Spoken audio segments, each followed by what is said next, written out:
Alright, Ella's Vlog. Okay, reaction video tayo mga kaibigan dito kay Jessica Soho.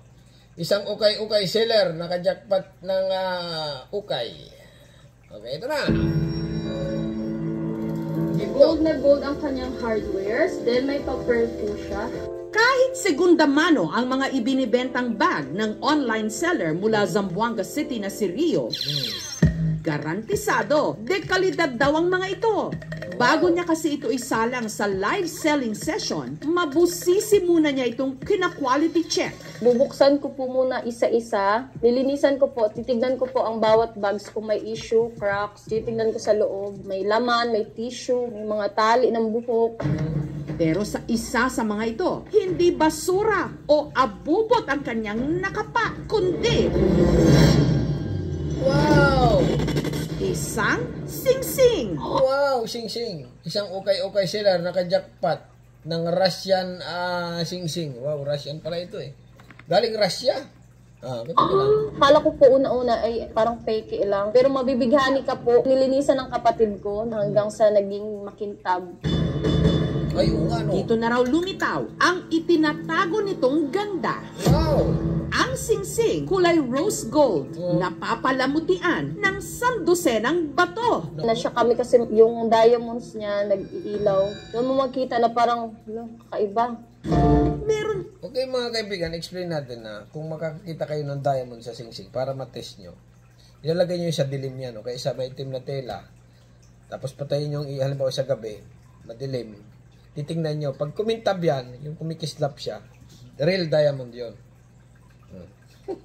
Ding nakaukit dito. May AU 750 kasi ang pagkakaalam ko po ng AU 750 is 18K rose gold. May serial key.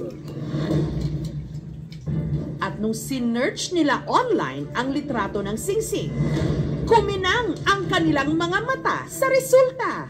Tumalon po ako sa tuwa. Ang sing-sing kasi halos tugma raw ang itsura sa isang sing-sing ng mamahaling Italian luxury brand. Wow! Jackpot! Jackpot si ate, okay? Tama siya sa sinearch ko. Ang halaga, Nasa $2,000. Naku, $2,000. Eh, di na siya $100,000. $2,000 to $300,000 na $150,000. 3,000. Kung susumayin siya, nasa 180,000. Pag sinangla mo, mga ano na lang yan, 20 mil. Isang laan. naka-jackpot nga kaya si Rio sa sing-sing mula sa ukay? Sana ito na po yung tatapos sa kahirapan. Talaga naman itong Jessica Soho nito, laging pabitin, ha?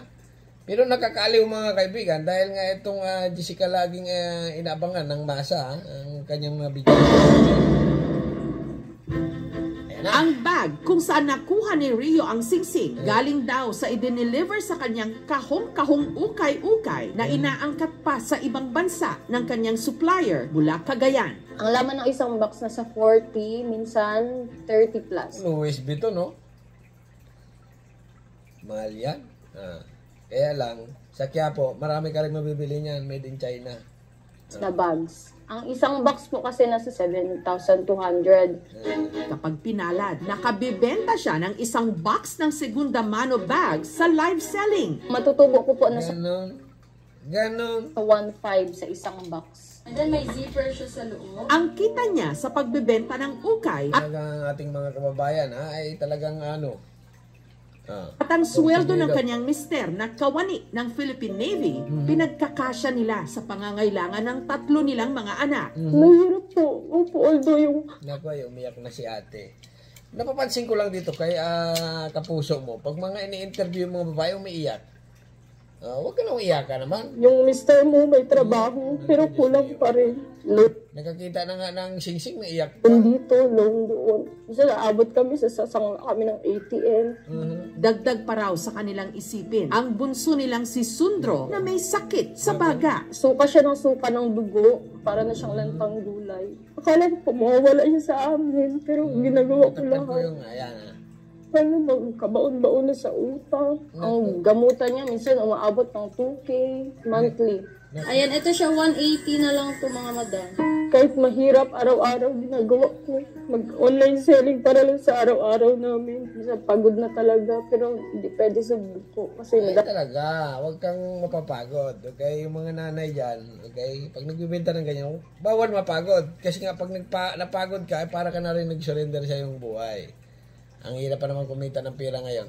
Hindi pwedeng sumuko kasi madaming umaasa. O, sinabi mo pa, lalo na yung sa abroad. Trabaho lang ng trabaho, bago padala lang ng padala, okay? Huwag sumuko. Hanggat buhay, may pag-asa. daming umaasa.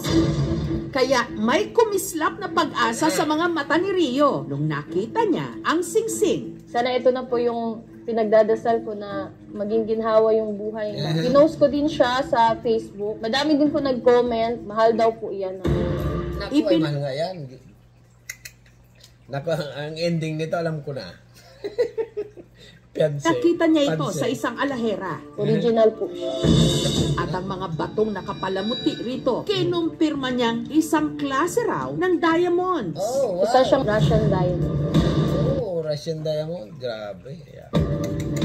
Wala pa po sinabing presyo. Pero sa tingin po nila, mahal po yung ganyan. Kasi may brand. Mahal ito. BBLGQ. Nasa $2,000 to $3,000. Para makasiguro ang Mali. singsing, ipinasuri ng aming team sa isang jeweler. Yan na. Kikita na yan. Ining, ito ay... Totoo nga kayang luxury ring ito? Nakabalot siya ng 18K gold. 10K gold. Edi ano, real. Magkano kaya ang presyo? Ang ring mo, ma'am, may value po siya. Ha? May ano? May ano? May ano? May ano? May value po siya. May value. May value. Akala ko may mali. Isa na naman bang kababayan natin ang naka-jackpot sa ukay? Ito na yung tatapos sa kahirapan ko. Ang kahirapan agad. 180K. Ubus agad yan. Alamin sa aming pagbabalik.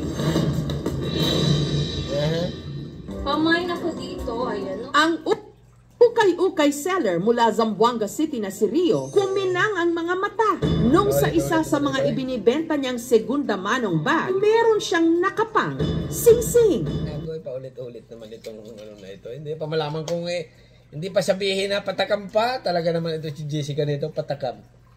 Isang ukay-ukay seller, naka-jackpot nga ba sa ukay? Yung kulay po kasi ng diamond is, hindi din siya faded. Gawa raw ng isang Italian luxury brand. Nasa $2,000 to $3,000. Para Wow! malaman ang halaga ng nakitang singsing ni Rio sa ukay, sinamahan namin siya sa 2 dekada ng jeweler sa Zamboanga City. Ang singsing, kiniskis sa bato at saka pinataka ng asido. Kabalot siya ng 18K gold. Pero sa katagalan kasi, luma na yung item. Na-tarnish na rin yung gold na nasa labas. Naging bronze na. Coated lang siya. Hindi siya pure sa loob. Sa labas lang yung gold niya. Nako. Tansong dilaw. Talaga naman, sabi ko na tansong dilaw ang labas nito Ibig sabihin, ang katawan ng singsing, hindi raw gawa sa purong ginto. Kinilatis din ang bato na pinaniniwala ang Russian diamonds daw. I-try natin sa diamond tester, ma'am, yung stone mo. Kasi pag totoong diamond siya, yung red is aabot talaga dito.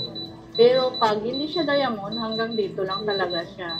At nung ginamitan na nga ito ng tester, Bitin. Wala.